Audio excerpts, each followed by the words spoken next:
the name of the Father, and of the Son, and of the Holy Spirit. Amen. Prayer to the Sacred Heart of Jesus and the Immaculate Heart of Mary. O Heart of Jesus, pierced for our sins, and giving us your Mother in Calvary. O Heart of Mary, pierced by sorrow, and sharing in the sufferings of your divine Son for our redemption. O sacred union of these two hearts, praised be the God of love, who united them together. May we unite our hearts and every heart, so that all hearts may live in unity, in imitation of that sacred unity which exists in these two hearts. Triumph, O sorrowful and immaculate Heart of Mary. Reign, O most Sacred Heart of Jesus, in our hearts, in our homes and families, in the hearts of those who, as yet, do not know you, and in all nations of the world. Establish in the hearts of all mankind the sovereign triumph and reign of your two hearts, so that the earth may resound from pole to pole with one cry. Blessed forever be the most Sacred Heart of Jesus, and the sorrowful and immaculate Heart of Mary. Obtain for me a greater purity of heart and a fervent love of the spiritual life. May all my actions be done for the greater glory of God, in union with the divine Heart of Jesus and the Immaculate Heart of Mary. Hear and answer our prayers and intentions, according to your most merciful will. Amen. In the name of the Father, and of the Son, and of the Holy Spirit. Amen.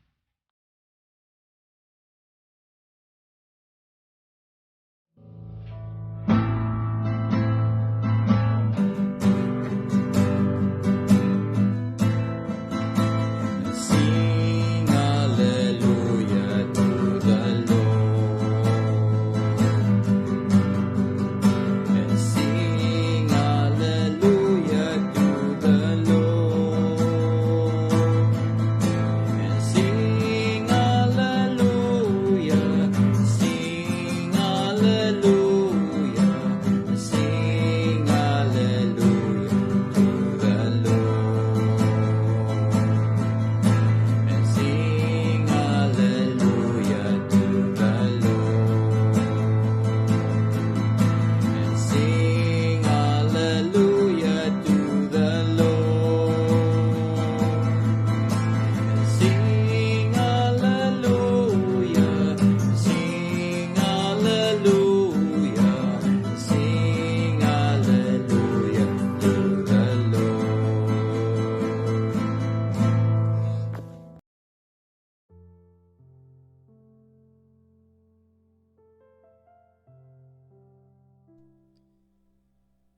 A reading of the Holy Gospel according to Matthew, chapter 13, verse 18 to 23. Glory to you, O Lord. Jesus said to his disciples, "Hear the parable of the sower. The seed sown on the path is the one who hears the word of the kingdom without understanding it. And the evil one comes and steals away what was sown in his heart. The seed sown on rocky ground is the one who hears the word and receives it at once with joy. But he has no root and lasts only for a time. When some tribulation or persecution comes because of the word, he immediately falls away. The seed sown among thorns is the one who hears the word, but then worldly anxiety and the lure of riches choke the word, and it bears no fruit. But the seed sown on rich soil is the one who hears the word and understand it, who indeed bears fruit and yields 100 or 60 or 30-fold. The Gospel of the Lord. Praise to you, Lord Jesus Christ. Isang mapagpalang Biyernes po sa ating lahat. Una-una po sa lahat, ako po ay nagpapasalamat sa ating pong may kapal sa pagkakataong ito na nilay tayo ng kanyang mabuting balita at maibahagi ito sa lahat. So mga kapatid, kamusta po ang Biyernes natin? Today is Friday, July 28, 2023. Araw po ngayon ng devotion, kung meron man kayo sa Sacred Heart of Jesus at sa ating mahal na poong Jesus Nazareno. So sana naway napakaganda ng araw natin ngayon ng Biyernes, so last Friday of the month. So sana naway ang buong linggo natin pagtatrabaho ay nagiging mabunga, no?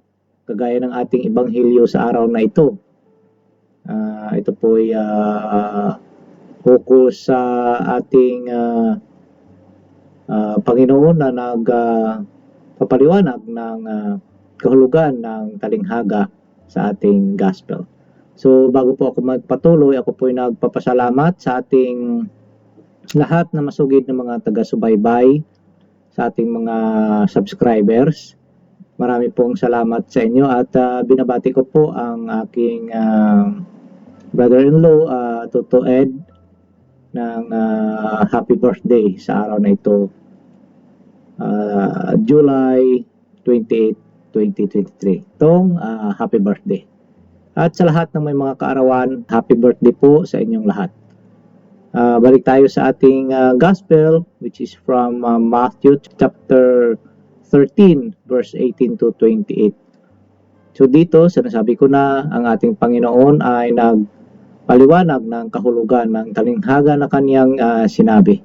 Sa ating gospel, ito po ay sinasabi ng ating Panginoon that yung mga binhi na tumama sa batuhan or sa daan, sa mabatong lupa at sa dawagan, no? But ang pinaka-importante dito ay yung mga binhing tumama sa matatabang lupa, no? So mga kapatid, kung ating lang tingnan ang sinasabi ng ating Panginoon, tayo ba bilang mabuting binhi na inhasik ng ating Panginoon, ano bang pinili nating lugar na mapuntahan? So sa kalagayan ng sitwasyon mo ngayon, kapatid, masasabi mo ba na tumama ka sa matatabang lupa? Or karamihan sa atin ay napunta sa mga dawagan, which is ang sinasabi ng ating Panginoon that the seed sown among thorns is the one who hears the word, but then worldly anxiety and the lure of the riches choke the word and it bears no fruit. So yun ang sinasabi ng ating Panginoon. Totoo naman kung tayo ay nakarinig ng kanyang mabuting balita,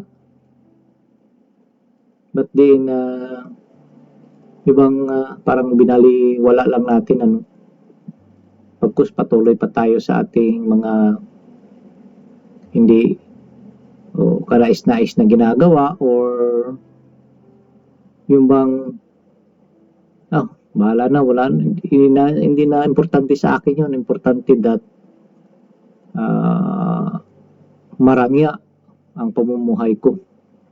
Mabibili ko yung kung anong gusto ko.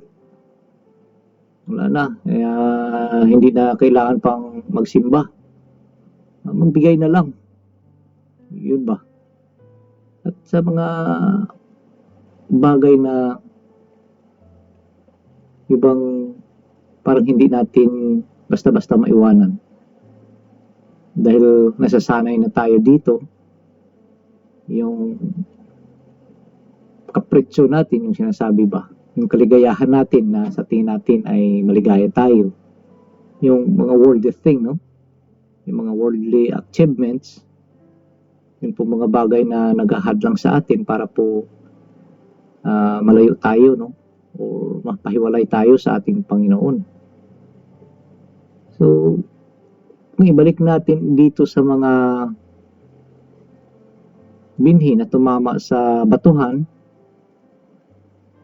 so ito po yung mga bagay na minsan masasabi natin na sa una-una pa lang ay ibang parang excited na tayo, no? Excited na tayo na makarinig ng salita ng Diyos, ng Panginoon. But then, mahina, no? Mahina pa rin ang ating kalooban, ang ating pananampalataya. Dahil dumaan man sa atin ang pagsubok, ay wala na, nakalimutan na natin ang salita ng ating Panginoon. Hindi natin nakayanan, so ibang natatakot na tayo. Kasi yung tiwala nga, wala na. So mga kapatid, ito po yung mga bagay na minsan dumarating sa ating buhay na kahit na yung sa tiwala ba, no? Unang-una, naniniwala tayo, but then kalaunan, masabihan na ng iba, ay wala na. Umiba na ng landas. Lalo na maraming mga sabihin natin Katoliko na nasabihan na ng Diyos-Diyosan ay lumipat na. Pero hindi mo na inalam, no, kung ano ba ang talaga ang totoo at ang tunay na turo ng simbahan. So ito po yung mga kapatid natin na mahina ang pananampalataya, no? Nakinig doon pero hindi tinry na magtanong at maghumingi ng paliwanag bakit ganun. So mga kapatid, sana naman na nandito pa kayo sa tamang simbahan ay magsaliksik po tayo. Huwag nating hayaan na masabihan tayo ng iba at din gaya ng binhi na tumama dito sa batuhan ay huwag nating hayaan matangay, no, ng mga ganong pananalita. Magsaliksik tayo sa ating pananampalataya. So mga kapatid, sana naman ay hangarin natin na tayo bilang mabubuting binhi ay mapunta sa matatabang lupa para po tayo ay makapamunga, no, ng marami.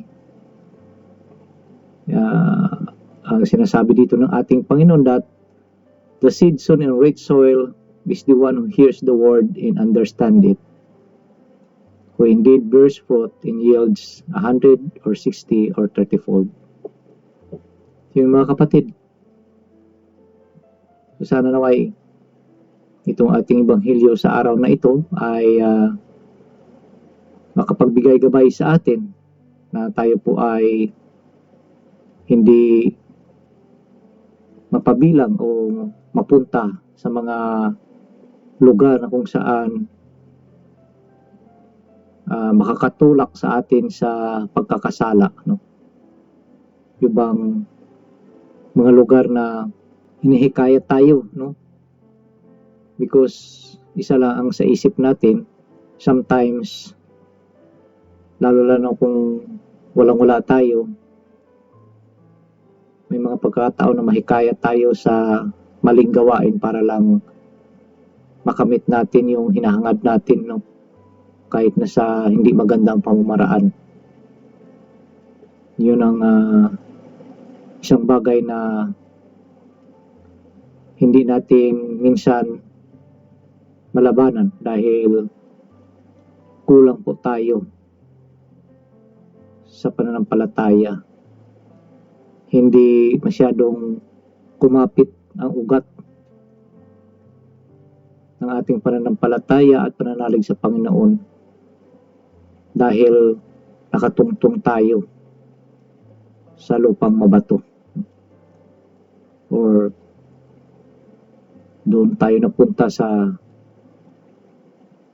daan na madaling matuka ng kalaban. So mga kapatid, palakasin natin ang ating panalangin at pananampalataya para po tayo ay mapabilang sa lugar kung saan gusto ng ating Panginoon na tayo ay mapunta, yung matatabang lupa, para po tayo ay makapamunga ng hindi lang tig-100 o tig-60 o tig-30, but libo-libo sa ikalulugod ng ating Panginoon. So yun lang po mga kapatid, marami pong salamat at muli ako po ay nagpapasalamat sa ating lahat na mga masugid, na mga taga-subaybay, tumatangkilik at nanonood, nag-review sa ating mga videos, lalo na sa ating pagninilay na ito, sa ating pagsishare ng mabuting balita ng ating Panginoon. Naway ang araw-araw na ating gawain ay idudulog natin sa ating Panginoon at humingi po tayo ng gabay sa lahat ng ating mga kilos, sa ating lahat ng mga iniisip o pinaplano. Ibigay po natin sa Kanya ang paggabay sa atin sa tamang desisyon. So naway ang Banal na Espiritu ay palaging nasa tabi natin para po tayo ay gabayan at ilayo sa anumang kapahamakan. So marami pong salamat. Huwag lang sana ninyong kalimutan na kumapit lang po sa patalim ang salita ng ating Panginoong Hesukristo. Marami pong salamat at God bless us all. Manalangin po tayo sa ngalan ng Ama, ng Anak, ng Diyos, Espiritu Santo. Amen. Let us pray.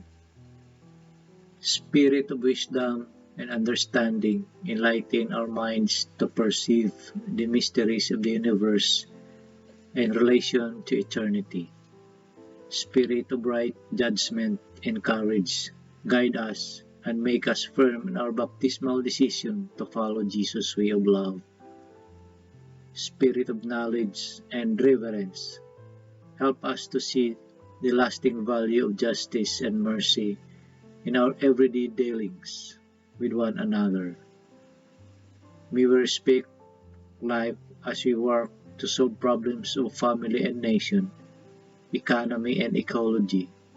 Spirit of God, spark our faith, hope, and love into new action each day. Fill our lives with wonder and awe by your presence, which penetrates all creation. Amen. Sa ngalan ng Ama, ng Anak, ng Diyos, Espiritu Santo. Amen.